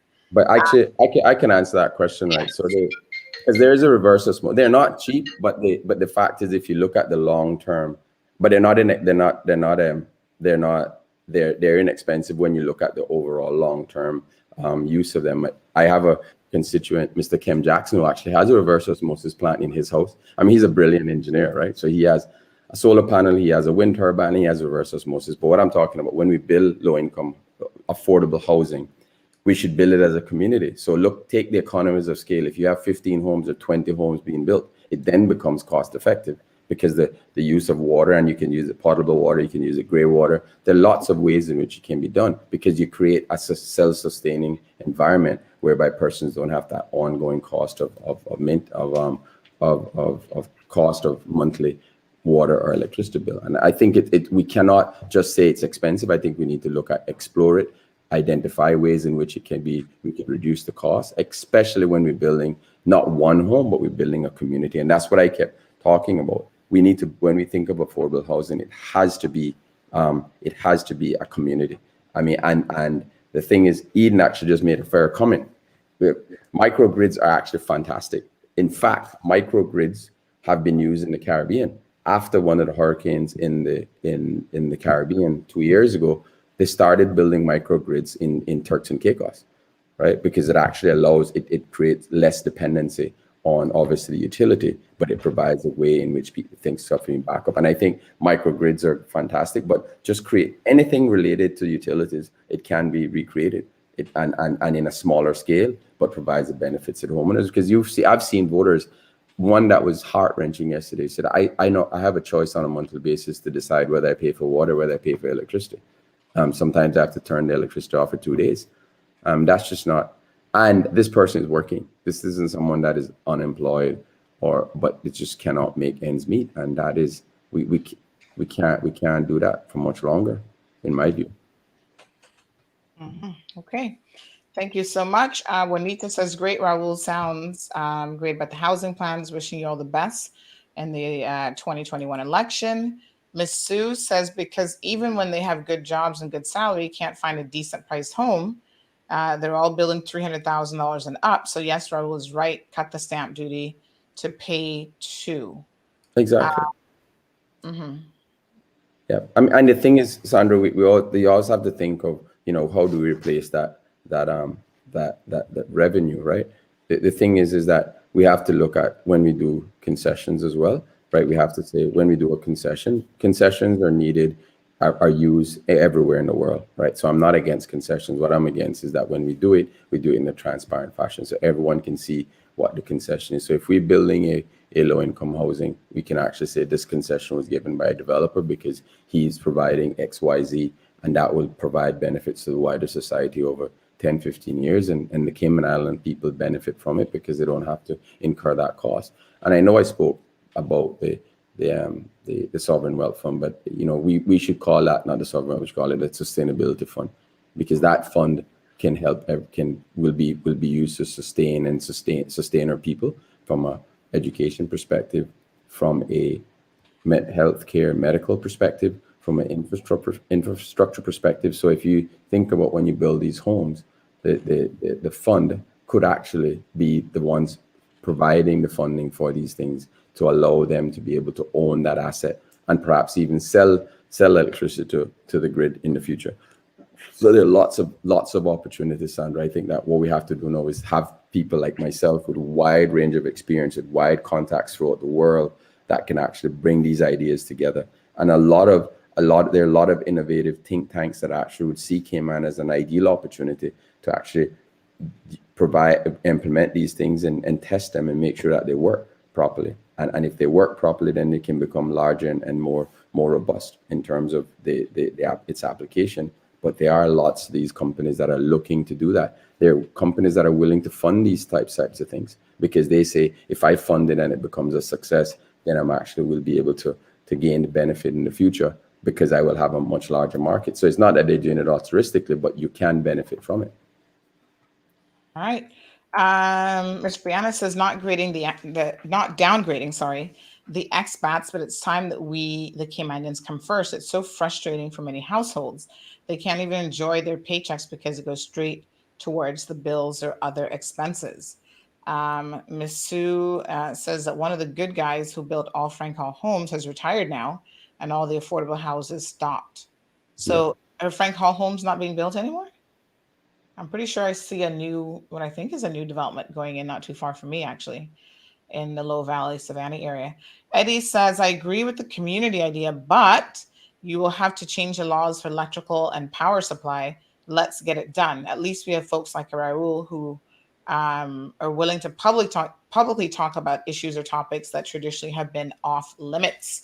Eden says there's lots of international and UK funding schemes as well to advance renewable energy. Right. The World Bank just loaned India $625 million to expand rooftop solar in rural working class neighborhoods in 2016 or 17. Mm-hmm. And they plan to export renewable power. So Eden, I have to wonder, why is it that Cayman never seems to be taking advantage of these opportunities? We are part, well, I guess technically we're no longer part of the EU per se, but we should have access to funding through the UK and other international organizations. But Sandra, what Eden said and what Eddie said is right. I mean, listen, I know I've known Eddie a long time, right? Eddie is a friend of mine since 40 something years, because he's actually he's the cousin of one of my cousins, or my cousins. But what he said is correct. In order to fix these issues, we can't just sit behind, it's not going to happen. And I think when you think about the laws, CUC, if we continue to grow the way we are growing, CUC, Richard Pugh, I'm sure, will sit down and say, let's find the most viable solution, because we can't just keep building massive generators. They want to diversify their revenue streams as well and provide more alternative energy. So they will work with us. I mean, but we have to be able to sit around a table and create an equitable solution for society. What Eden said is spot on.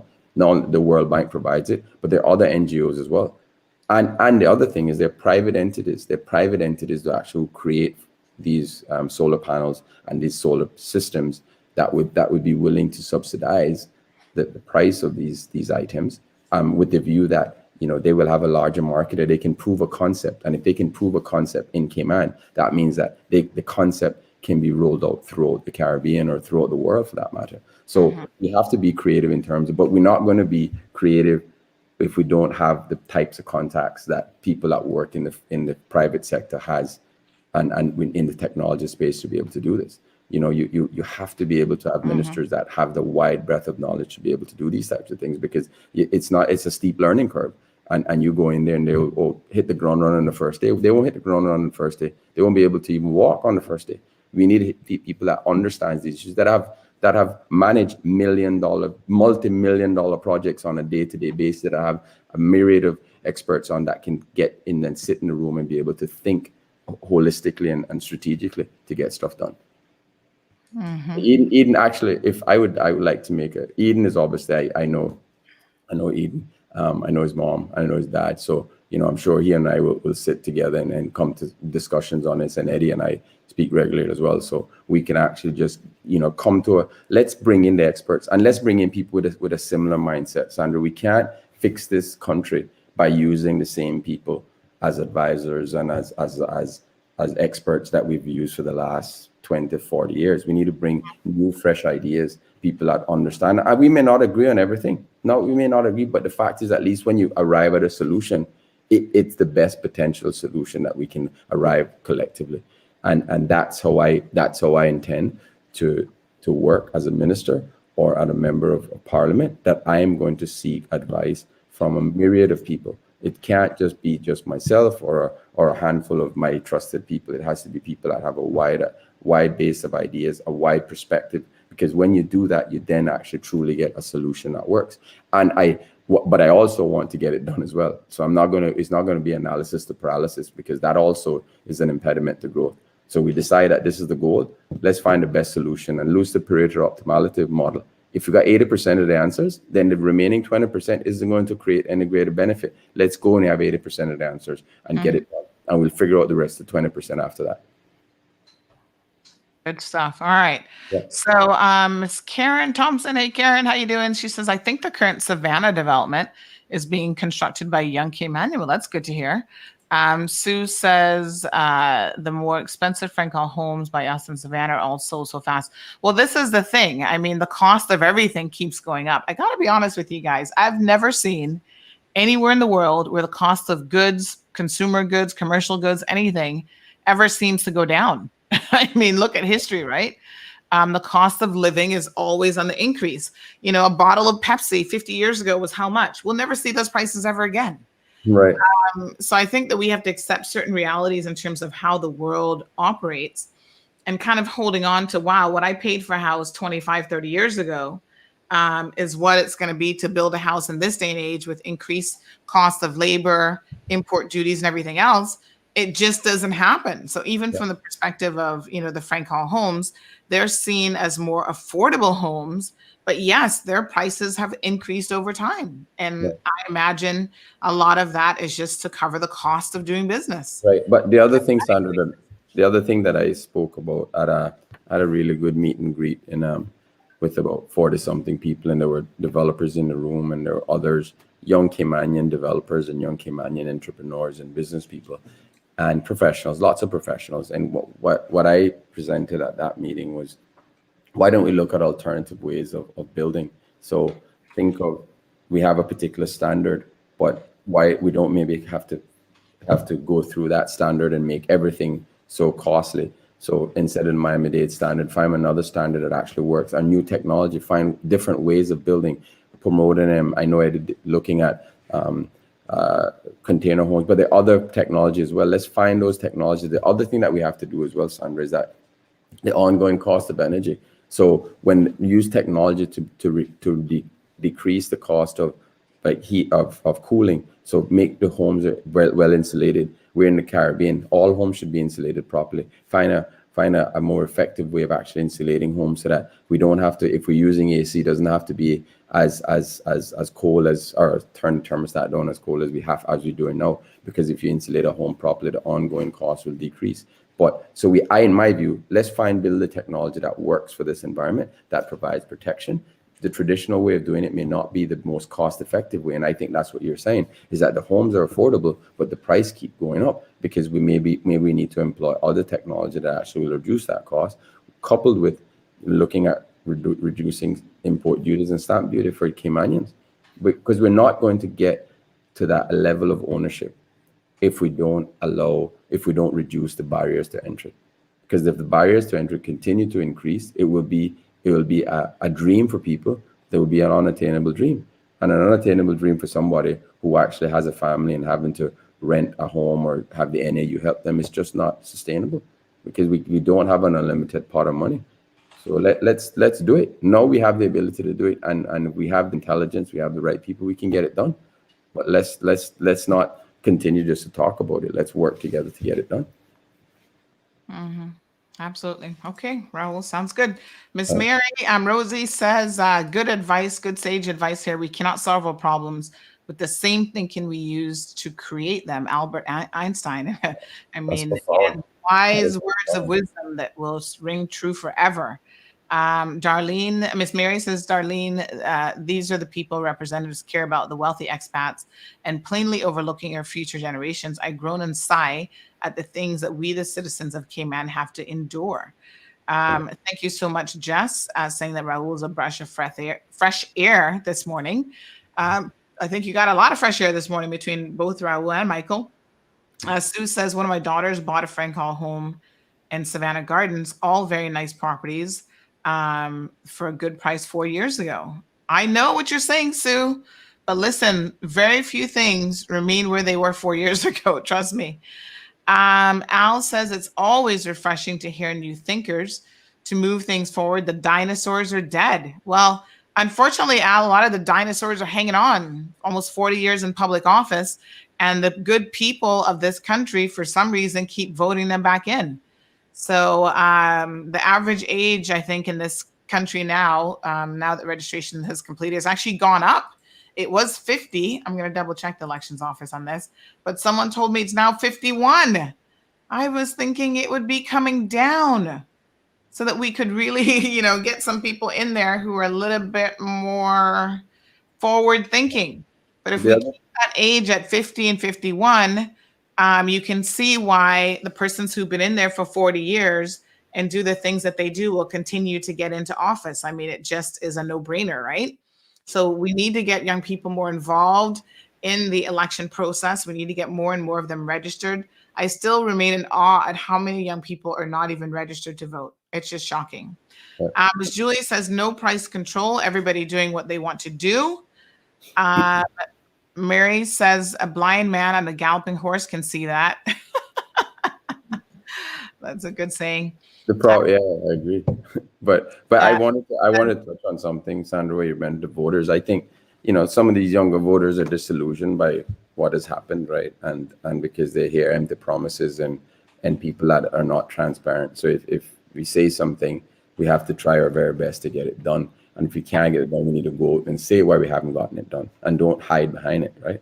And don't, The other thing is that, so they don't want to register. But the one thing that I want to say as well, and I don't know how much support I'm going to get for this, Sandra, but I am a huge advocate in limiting the term that any politician can actually be elected to a maximum of 3 terms. To a maximum of 3 terms, right? Okay. Ideally 2 terms, right? But that's the maximum of 3 terms, because it after that, if you can't get anything done in 12 years time and you're not able to garner the support, then, or you don't, in any job, if you were in a job for 12 years and you weren't able to perform the way you should, then, normally there's an exit management, a clause of management would actually take more aggressive decisions, and the management of a voter is actually, of an elected official, are the voters. So as an elected official, I'm going to suggest that we limit the terms to 3 years, and that's irrespective of the function that they do. Okay, term limits. We heard it yesterday, and we're hearing it again today. Let's do it. Eden says we've developed an inflated artificial tourist economy. Prices of everything are based on everyone being a CEO, with no attention on developing a localized economy. Why should we sell imported aloe sunburn gel for $10 when we haven't even explored making our own and getting Caymanian grown and made aloe sunburn gel? Yeah. My 5-year-old can grow, tend, and harvest aloe. Let's think. Agreed, Eden. I think that the other thing that we have to do as well is promote and support all of our local farmers and fishermen, right? I support all the local fishermen in the West Bay community. But Eden made a very good point. I read recently there's a farm in North Side that actually is creating coconut oil and stuff like that. That is something that we need to try to look at. How do we, what agriculture we have here and try to make it successful and provide subsidy for farmers. We need to also think about food security, right?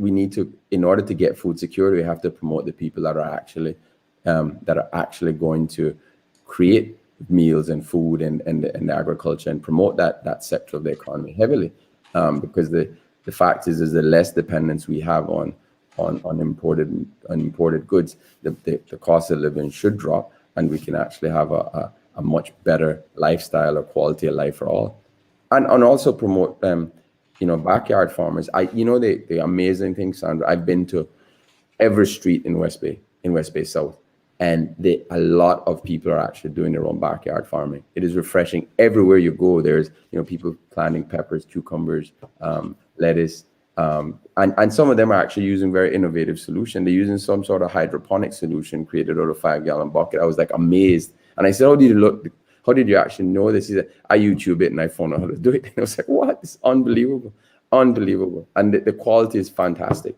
So we need to also encourage that. We need to encourage people to be able to promote backyard farming, because it is a fantastic thing. One thing that I actually did see when my travels to Bermuda is that they've designated certain lands as agriculture. So you're driving through a residential area, and every part of a plot is actually on agriculture. So that's one thing that we should do. But Eden, yes, why not? Why not create micro industries for products like aloe, for products like coconut oil, coconut water? I mean, you do have coconut water, but coconut, even the moisturizing cream. Why not look to create that? We buy these things in the supermarket, but we have the raw material already available.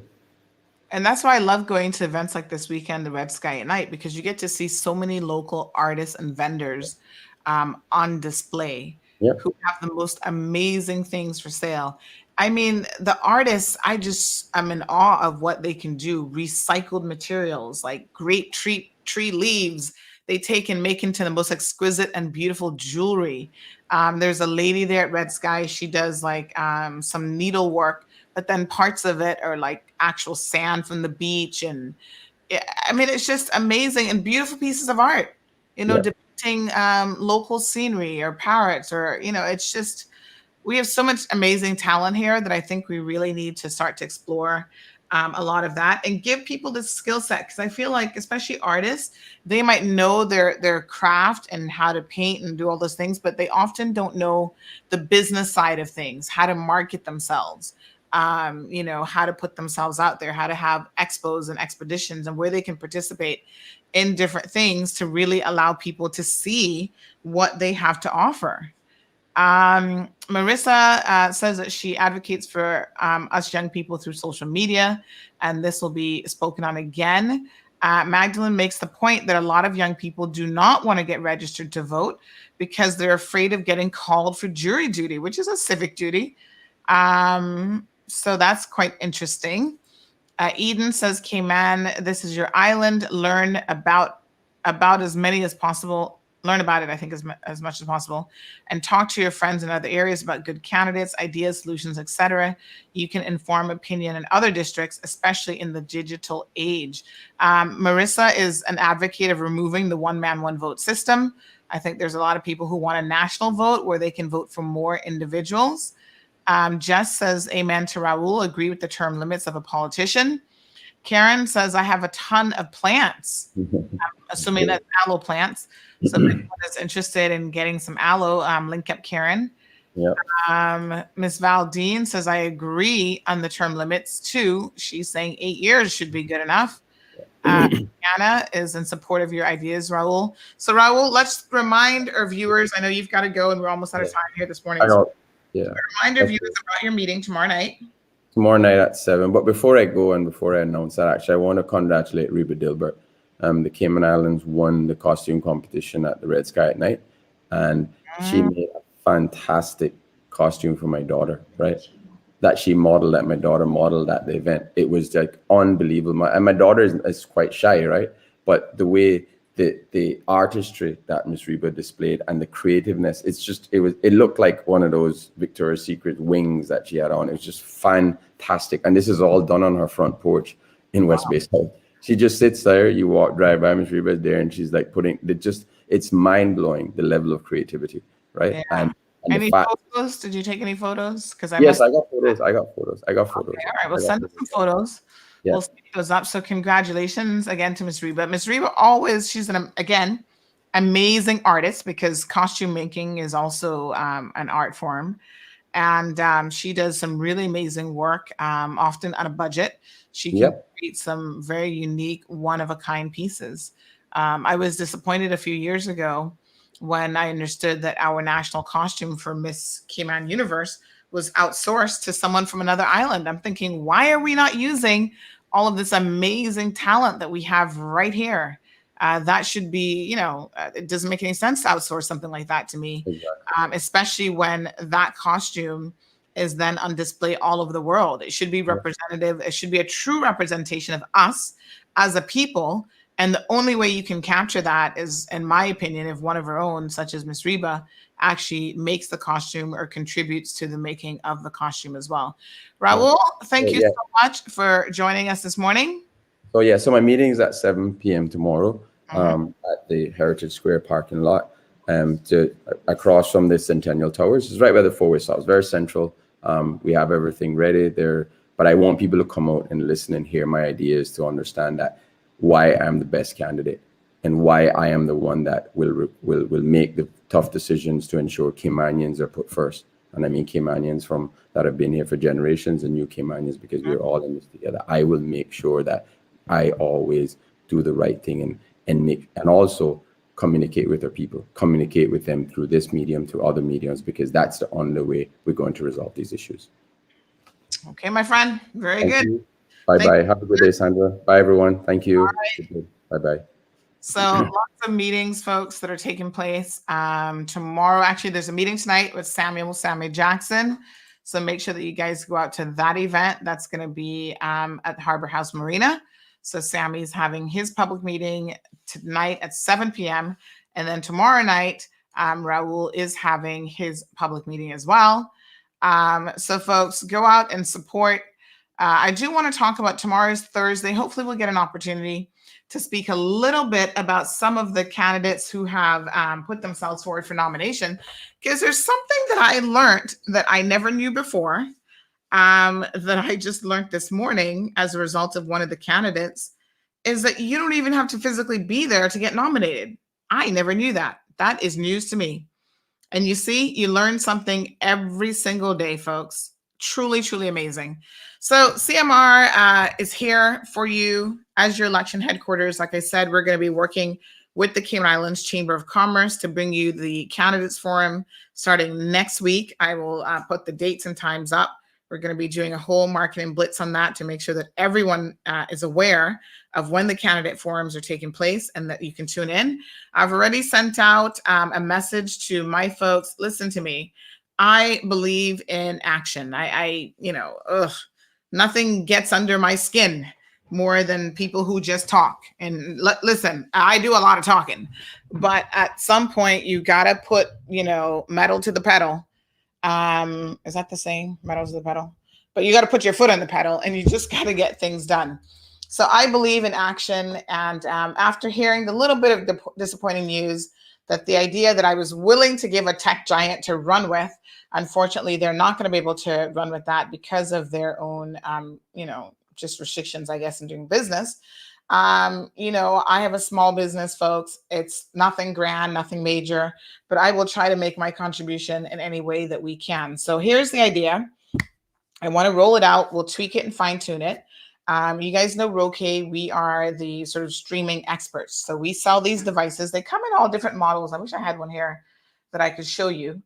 I do have, but let me tell you what I'm thinking. So they come in all different models and whatever. We don't need a high-end model because some of them are hundreds of dollars. They're expensive devices, right?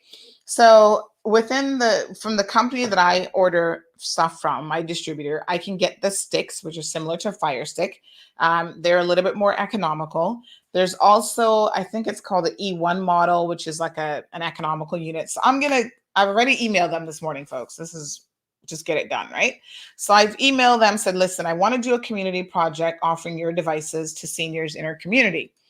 That way they can access YouTube, they can get GIS TV, they can get CMR, they can get all these other things. I've got customers who have older devices that they have been holding on to. Maybe the remote stopped working, so I just need to order a new remote, that sort of thing. So I've already messaged my clients this morning because we have a WhatsApp support group saying, listen, if you have an old device that still works, maybe it just needs a remote, a power cable, whatever, please message me. I'm asking for you to donate those devices. I'll get some new ones, see what I can do with my own budget as well.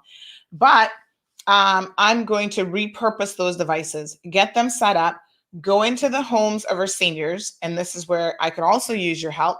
Send me the names and contact information for seniors who you think could benefit from this. So a lot of seniors have a TV and they have nothing connected to it. They can't really watch anything.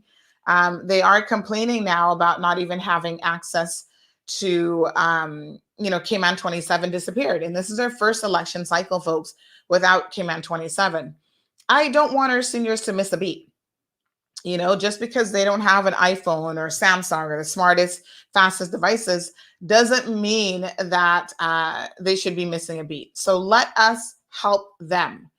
I will put together a small team that will go in, explain to them how to access what they need to access, how to use it, how to save these channels, these YouTube channels to their favorites, which makes it easy for them to just click on it, click shows. They can go back in time and watch a show. So if they miss it live, there's so many benefits to just a simple application like YouTube.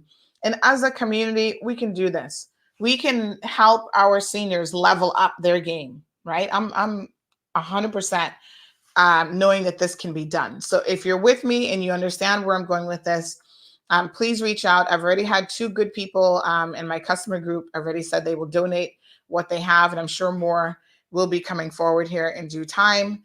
And let's try to get as many seniors on the super information technology highway as we can.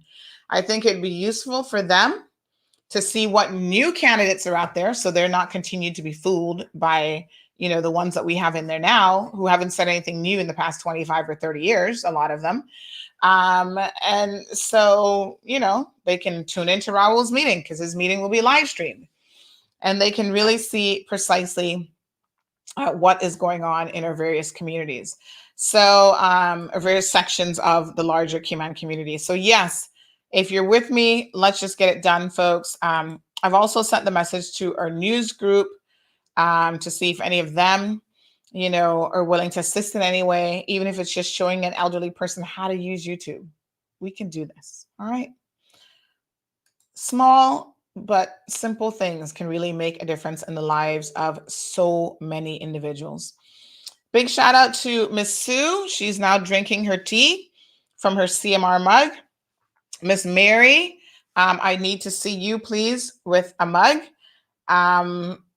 Somebody else messaged me this morning about getting a mug. So I've got some mug deliveries. Tracy, I'm going to link you with a mug as well. Just send me your contact details, like your location is what I mean. And yeah, we're going to get it done. Folks, it is Wednesday. Have a beautiful day. Thank you guys so much for tuning in. On tomorrow's program, Thursday, let me think who we've got coming on Thursday. So we have a meeting tonight. Is Sammy Jackson's meeting. So we will be in attendance to that. And then, oops, that's the old one.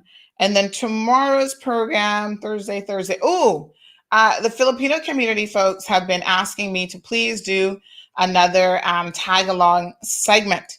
So I will be taking at least the first half an hour of tomorrow's program to do that. You know, we've got such limited time right now. We still haven't done our fundraiser for the young baby, the 5-year-old with cancer. I want to prioritize that as well. So yes, I mean, we have so many things that we want to cover in terms of community topics and so forth. But go out, support Sammy tonight. Raul's meeting is tomorrow. His opponent, Andre, is also having a meeting tomorrow night as well. As far as I know, we're actually going to be live streaming both events. So you can tune into both of those. And we're still waiting to hear from some of these other candidates. They've come out. Nomination day has come and passed. They have, put their money where their mouth is, but their mouth hasn't moved at all. We haven't heard a single thing from so many candidates in terms of reaching the people in this community. And I can tell you, I don't care how educated you are, how well-spoken you are, how many brilliant ideas you may have. If you are not conveying those to the people and reaching the people of this community in the most effective manner, it's not going to matter. You could be the solution that Cayman's looking for. But if you don't know how to reach people, in other words, it's all about marketing. Take a page, folks, from the book of somebody like Kenneth Bryan. Kenneth knows a thing or two about marketing. If you do not understand about marketing and you just don't get it, then you need to get some help. You need to engage with people who understand those things. Because if you're not reaching the people, your message might as well be spoken in a black hole. Nobody's going to hear it. No one's going to know that you actually have the solutions for people in this community, and you will go nowhere. And the incumbents who have had a platform largely funded by government will continue to have that platform. And it is what it is. Simple as that. Folks, check out our Cayman Decides website where we have all of the election information. It is being updated by district. So I want to make that very, very clear. My web guys are on that. They're going to do a whole separate page where you can go through and see district by district exactly who's running. And we also in the process of making sure the map is all ready for election night so that, you're going to see it in real time in terms of the results. All right, folks, that's all she wrote. Have a beautiful day, and we'll see you tonight at Sammy's meeting and then tomorrow morning for our regularly scheduled show.